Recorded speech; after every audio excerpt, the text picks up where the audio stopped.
Hello guys, Sukran on this side. In this video we would see how we can clone the KVM guest machine. For this video we are using Ubuntu host machine.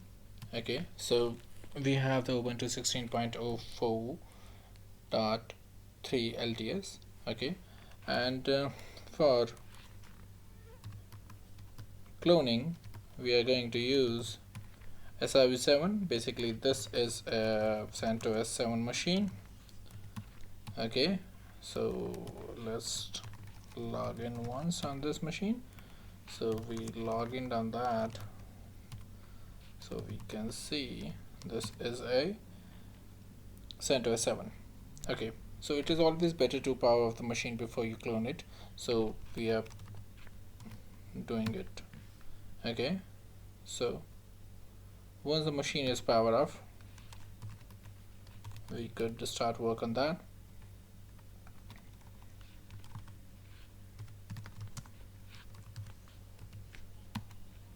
It isn't shut off straight now. Okay, so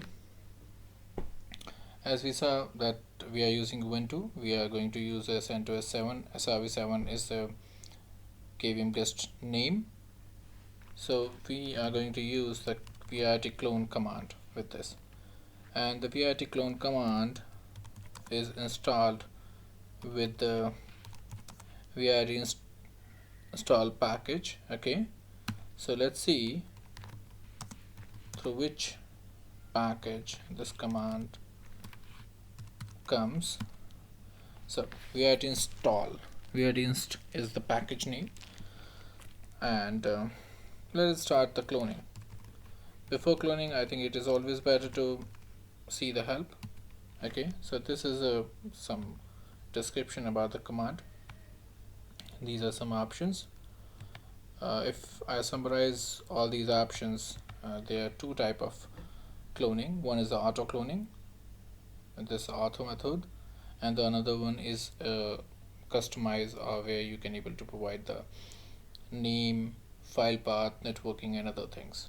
Okay, so we will going to proceed with both the methods, first with auto clone and then the customized one. Let's start first. Okay, we are going to use SRV7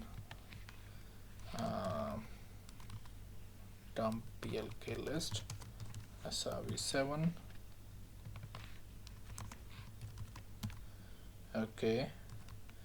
Okay, guys, so let's start the cloning.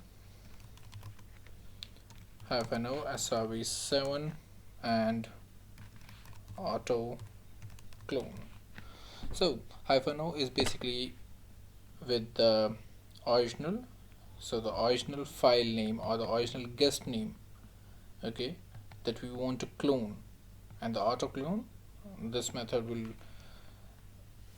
provide you the name of the clone machine and the file path or the disk file path. Okay, so it will going to do all those things with self. Okay, you need not to take care about the name and other thing. It will provide you information after completing the process. Okay, let's start it.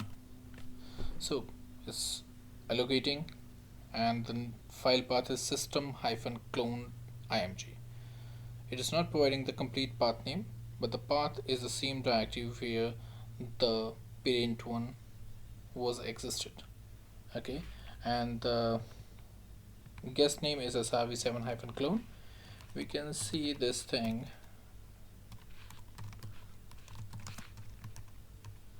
Okay, so this is the guest name, and if we see,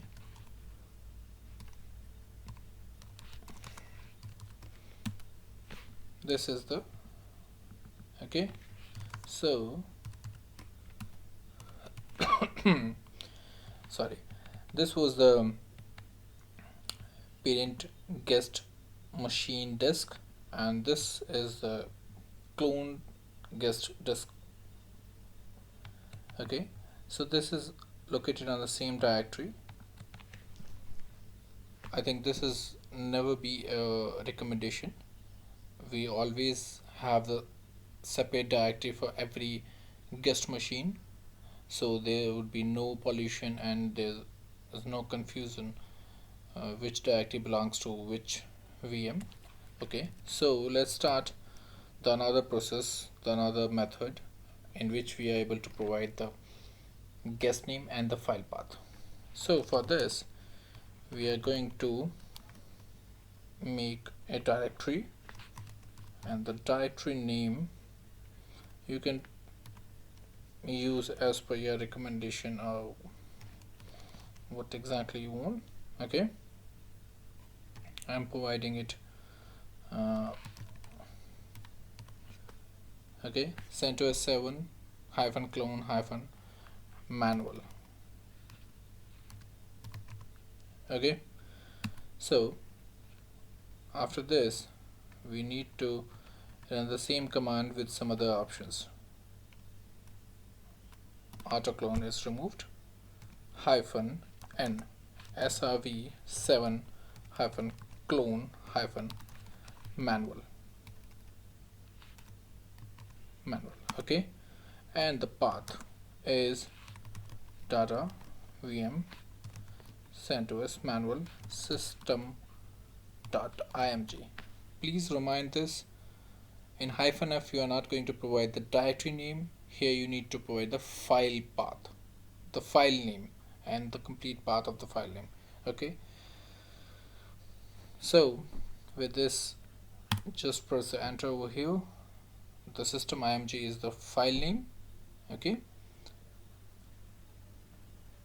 let it complete.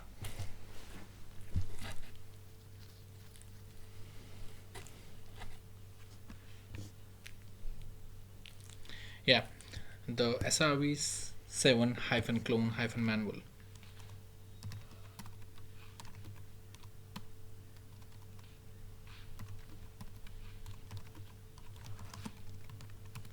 Okay, so this is the parent, this is the first clone, this is the second clone.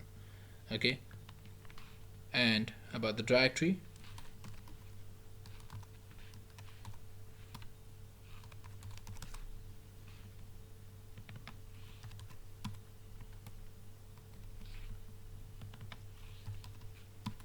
okay, so we can see this is the separate directory.